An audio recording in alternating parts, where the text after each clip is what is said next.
Okay, JD Vance is a personal friend of mine, and let me tell you, the dude's got balls because he's walking onto the set of The View next Tuesday for the first time ever. She's awful clamped. Oh my gosh. Yeah. She told And even Fox's own panel had one reaction.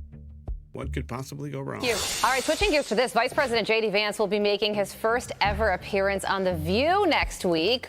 All 6 co-hosts, including Whoopi Goldberg and Joy Behar, are expected to be in studio for this interview. Get ready. Joining us now to react, senior writer for the Washington Examiner and Fox News contributor Joe Concha. And Joe, a theme that you often bring up when it comes to The View is their lack of conservative guests. Well, listen to this. A study found that The View had 27 liberal guests compared to just 1 conservative from the start of this year all the way through April 10th. So with that as the political backdrop, will the ladies of The View show the respect to the vice president that the office deserves? So in today's show, we're breaking down why this bearded badass from Ohio is booking something like this. JR Majewski, he's been... Where is he? Where is JR? Surprise, surprise, motherfucker! The king is back!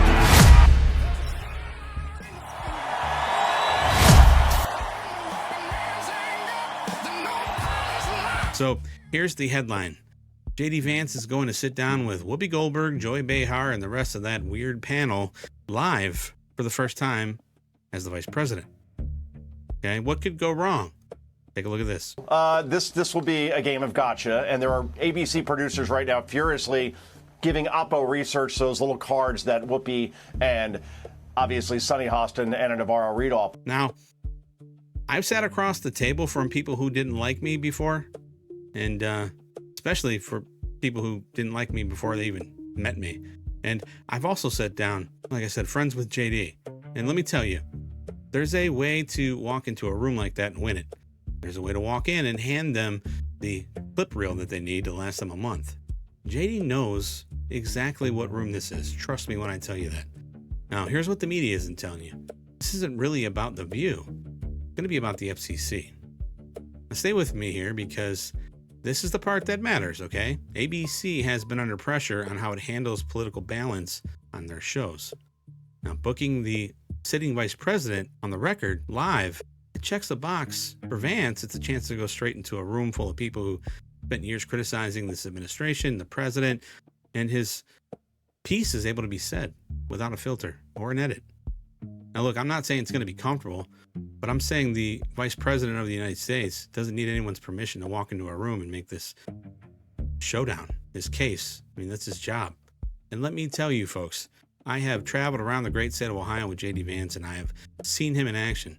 When you speak from the heart and you speak with truth, you don't need a prompter, you don't need a script. And JD is that kind of guy.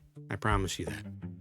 So, look, if he does it well, which I'm sure he will, every clip from that segment ends up doing more work for him and the president than it does in friendly interviews on networks that already agree with him.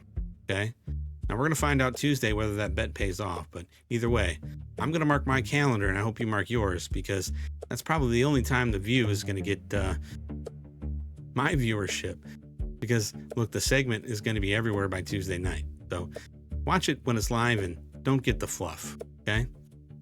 Now, here's a story that actually tells you something about how seriously this administration is taking immigration fraud. And look, it's not have anything to do with the border.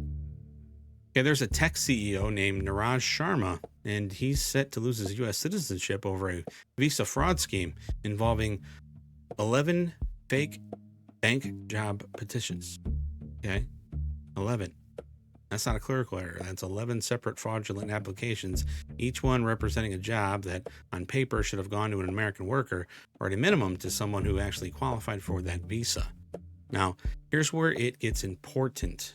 Now, in any real environment, be it your work, your home, your life, it doesn't matter. When paperwork doesn't match the reality 11 separate times, and that's not bad luck. That's something wrong, especially something wrong with the system. I mean, let's just say somebody built a pipeline and every fake petition in that pipeline is a real visa slot that a real company could have used to hire a real American or sponsor someone real who actually earned it in the right, real way. I'm not saying every H-1B visa holder is part of some scheme like this, but let me tell you, if it isn't rampant, I don't know what is. What I'm saying is that when this system gets gamed, especially at this scale, and by someone of this type of a position as a CEO, the people who pay for it are the American people, first off, but also the ones who are doing it the right way. Okay? And then the American workers who get skipped over for these immigrants who didn't follow the rules. And then they get, lumped in. Right? Now you have people who actually did follow the rules get lumped in with this dude, and you have to share his headlines. And, look, here's who's responsible. It's not some faceless bureaucracy. A named CEO, 11 petitions, and now the loss of his citizenship. That's accountability. Okay, that's what it's supposed to look like when someone games the system and gets caught. I mean, instead of getting a settlement and some pat on the rear and a soft landing, right? He's gonna lose. So, look, here's the thread connecting both of these stories. One is about whether this administration is willing to walk into a hostile room and make its case. The other is about whether it's willing to hold people accountable when they cheat the system, no matter how high up they sit. And both of those are tests. And both of those are the kind of things this administration has been willing to do that a lot of people in DC never have. Now, as we go, got some questions. Do you think JD Vance's appearance on The View is going to help his administration, or do you think it might backfire? What do you think about this denaturalization case? Should it be the standard penalty for visa fraud at any scale, or is it going too far? What do you think happens to the actual jobs that these 11 fake petitions were tied to? As always, give me everything you got in the comment section below. Okay? We told you what's really going on with that Iran deal.